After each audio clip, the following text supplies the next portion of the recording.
So hello ಮಕ್ಕಳೇ, class 11ನಲ್ಲಿ trigonometry ಫಂಕ್ಷನ್ಸ್ನಲ್ಲಿ ಕಾಟೆಕ್ಸಿನ graph ನೋಡೋಣ. ಕಾಟೆಕ್ಸ್ನ ಹೇಗೆ ಬರಿಬೋದು ಅಂದರೆ 1/tan x ಬರಿಬೋದು, ಇಲ್ಲಾಂದರೆ cos/sin ಬರಿಬೋದು. ಇದರೊಳಗೆ ನಾನು ಇದನ್ನು ಚೂಸ್ ಮಾಡ್ತೇನೆ, ಯಾಕೆಂದರೆ tan xನ ಅದನ್ನು ಪ್ಲಾಟ್ ಮಾಡೋದು ಸೇಮ್ ಟು ಸೇಮ್ ಇರುತ್ತೆ, ಆದರೆ ಇದರೊಳಗೆ ನಿಮಗೆ ಕರೆಕ್ಟಾಗಿ ಅಬ್ಸರ್ವ್ ಮಾಡ್ಬೋದು.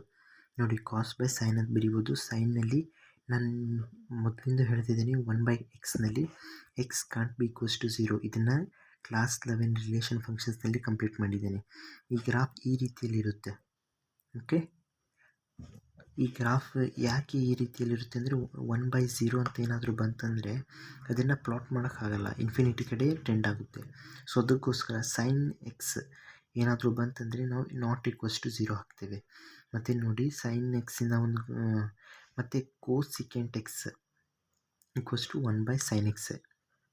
ಓಕೆ, ಇದನ್ನು ಹೇಗೆ ಪ್ಲಾಟ್ ಮಾಡೋದು ಅಂತ ಹೇಳಿದರೆ, ಇದನ್ನು ಕೂಡ ಇದೇ ರೀತಿಯಲ್ಲಿ 1/sin x ಇದೆ ಅನ್ನೋದ್ರೊಳಗು ಅದನ್ನು ನಾಟ್ ಈಕ್ವಲ್ಸ್ ಟು 0. ಸೊ ಇದರ ಡೊಮೇನ್ ಮತ್ತು ಕಾಟೆಕ್ಸಿನ್ ಡೊಮೇನ್, ಕೋಸಿಕೆಂಟ್ ಡೊಮೇನ್ ಮತ್ತು ಕಾಟೆಕ್ಸಿನ್ ಡೊಮೇನ್ ಎರಡೂ ಸೇಮ್ ಇರುತ್ತೆ, ಏಕೆಂದರೆ sin x ಡಿನೋಮಿನೇಟರ್ ಇದೆ. ಸೊ ಡೊಮೇನ್ ಏನಾಗಿರುತ್ತೆ, nπ, ಅಂದರೆ ಏನೇನು ಸೈನ್ ಎಲ್ಲೆಲ್ಲಿ 0 ಆಗ್ತಿರುತ್ತೆ ಎಲ್ಲ ತೆಗೆದು ಹಾಕ್ತಿರಬೇಕು ಅಷ್ಟೇ. ಸೊ nπ ಅದನ್ನು ಈ ವ್ಯಾಲ್ಯೂನಲ್ಲಿ ಸಬ್ಸ್ಟಿಟ್ಯೂಟ್ ಮಾಡಿದರೆ ಎಕ್ಸ್ನಲ್ಲಿ ನಮಗೆ ಕಂಪ್ಲೀಟಾಗಿ ಇಲ್ಲಿ 0 ಸಿಗುತ್ತೆ. ಸೊ ನಾಟ್ ಈಕ್ವಲ್ಸ್ ಟು 0 ಮಾಡೋದಕ್ಕೆ nπ ಇಡುತ್ತೇವೆ. ರೇಂಜ್ ಏನಿರುತ್ತೆ ಇದು ಗ್ರಾಫ್ದಲ್ಲಿ ತಿಳ್ಕೊಳ್ಳೋಣ.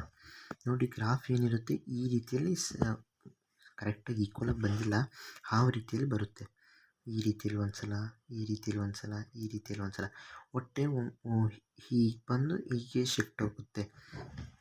ಶಿಫ್ಟ್ ಯಾಕಾಗುತ್ತೆ ಅಂದರೆ ಮತ್ತು ಇದ್ರೊಳಗೆ ಇತ್ತಲ್ಲ, ನೋಡಿ, ಫಸ್ಟ್ ಕ್ವಾಡ್ರೆಂಟ್ನಲ್ಲೆಲ್ಲ ratio positive, second quadrant minus, third ಕ್ವಾಡ್ರೆಂಟ್ನಲ್ಲಿ ಇಲ್ಲಿ ಸೈನ್ ಪ್ಲಸ್ ಇರುತ್ತೆ, ಇಲ್ಲಿ ಟ್ಯಾನ್ ಮತ್ತು ಕಾಟ್ ಪ್ಲಸ್ ಇರುತ್ತೆ, ಇಲ್ಲಿ ಕೋಸಿಕೆಂಟ್ ಎಕ್ಸ್ ಮತ್ತು ಇಲ್ಲಿ ಕಾಸ್ ಮತ್ತು ಸೀಕೆಂಟ್ ಎಕ್ಸ್ ಇವೆಲ್ಲ ಪ್ಲಸ್ ಇದರೊಳಗೆ ಟ್ಯಾನ್ನಲ್ಲಿ ಇಲ್ಲೇ ಟ್ಯಾನ್ ಮತ್ತು ಕಾಟ್ ಪ್ಲಸ್ ಇರುತ್ತೆ, ಇಲ್ಲಿ ಟ್ಯಾನ್ ಮತ್ತು ಕಾಟ್ ಪ್ಲಸ್ ಇರುತ್ತೆ, ಇಲ್ಲಿ ಆಲ್ ರೇಷಿಯೋಸ್ ಪ್ಲಸ್ ಇರುತ್ತೆ.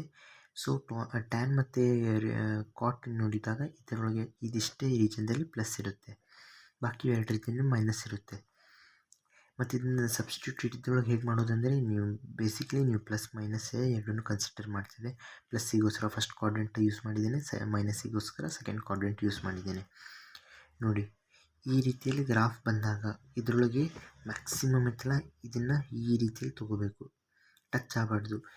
π/2 2π, ಯಾಕೆಂದರೆ ಸೈನ್ 0 ಇಲ್ಲಿ 0 ಕೊಡುತ್ತೆ, sin π 0 ಕೊಡುತ್ತೆ, sin 2π 0 ಕೊಡುತ್ತೆ.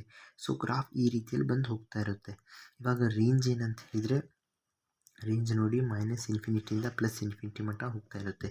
ಅಂದರೆ ಗ್ರಾಫ್ ಹೀಗೆ ಮೇಲೆ ಹೋಗ್ತಾ ಇರುತ್ತೆ ಮತ್ತು ಕೆಳಗೂ ಕೂಡ ಹೋಗ್ತಾ ಇರುತ್ತೆ. ಸೊ ಇದೇನಿದೆ -infinity to +infinity. So basically real ನಂಬರ್ಸ್ನ ಎಲ್ಲ ಇನ್ಕ್ಲೂಡ್ ಮಾಡುತ್ತೆ. ಸೊ ಇದಾಗಿತ್ತು ಥೆರಾಟಿಕಲ್ ಪಾರ್ಟ್. ಸೊ ಕಂಪ್ಲೀಟ್ ಆಗುತ್ತೆ, ಮತ್ತು ಎಕ್ಸಸೈಸ್ 3.2 ನೆಕ್ಸ್ಟ್ ವಿಡಿಯೋದಲ್ಲಿ ನಾನು ಕಂಪ್ಲೀಟ್ ಮಾಡ್ತೀನಿ. So thanks for watching. ಮತ್ತು ದಯವಿಟ್ಟು ಈ ವಿಡಿಯೋನ ಲೈಕ್ ಮಾಡಿ, ಏಕೆಂದರೆ ಈ ವಿಡಿಯೋ ಲೈಕ್ ಮಾಡಿದಾಗ ಮುಂದಿನ ಇವಾಗ ಯಾರ್ಯಾರು ಯೂಟ್ಯೂಬ್ ಚಾನಲ್ ನೋಡ್ತಾರಲ್ಲ, ಕನ್ನಡ ಯೂಟ್ಯೂಬ್ ಚಾನಲ್ ಮ್ಯಾಥಮೆಟಿಕ್ಸಿಗೋಸ್ಕರ, ಅವರಿಗೆ ಹೆಲ್ಪ್ ಆಗುತ್ತೆ, ಅವ್ರ ಕಡೆ ಹೋಗಿ ತಲುಪುತ್ತೆ. ತುಂಬ ಜನ ಮ್ಯಾಥಮೆಟಿಕ್ಸ್ ಮಾತೃಭಾಷೆಯಲ್ಲಿ ನೋಡೋದೇ ಇಲ್ಲ, ಏಕೆಂದರೆ ಅವ್ರಿಗೆ ಅರ್ಥ ಬೇರೆ ಭಾಷೆಯಲ್ಲಿ ಮಾಡ್ತಾರೆ, ಇಂಗ್ಲೀಷ್ ಇಲ್ಲಾಂದರೆ ಬೇರೆ ಭಾಷೆಯಲ್ಲಿ ಮಾಡಿಸ್ತಾರೆ. ಸೊ ಮೇಯ್ನಾಗಿ ನಮ್ಮ ಮೋಟಿವ್ ಏನಂದರೆ ಕನ್ನಡದಲ್ಲಿ ಎಲ್ಲರಿಗೂ ತಿಳಿಸ್ಬೇಕು. ಸೊ ದಯವಿಟ್ಟು ವಿಡಿಯೋನ ಲೈಕ್ ಮಾಡಿ, ಏಕೆಂದರೆ ಯೂಟ್ಯೂಬ್ಗೆ ಅದು ಒಂದು ಪ್ರೇಯರ್ ರಿಕ್ವೆಸ್ಟ್ ಥರ, ಅದು ಹೋಗಿ ಯೂಟ್ಯೂಬ್ ಅಲ್ಗೋರಿದಮ್ ತಲುಪಿದರೆ ಬೇರೆ ಕನ್ನಡ ವ್ಯೂವರ್ಸಿಗೆ ಹೆಲ್ಪ್ ಆಗುತ್ತೆ. ಸೊ ದಯವಿಟ್ಟು ಚಾನಲ್ನ ಸಬ್ಸ್ಕ್ರೈಬ್ ಮಾಡಿಕೊಳ್ಳಿ ಮತ್ತು ಕಮೆಂಟ್ ಮಾಡಿ.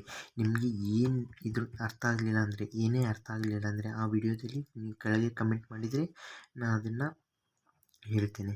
ಮತ್ತು ನಿಮಗೆ ತಿಳಿದಿದ್ದರೂ ಕಮೆಂಟ್ ಮಾಡಿ, ಯಾಕೆಂದರೆ ನನಗೆ ಸ್ವಲ್ಪ ಮೋಟಿವೇಶನ್ ಸಿಗುತ್ತೆ.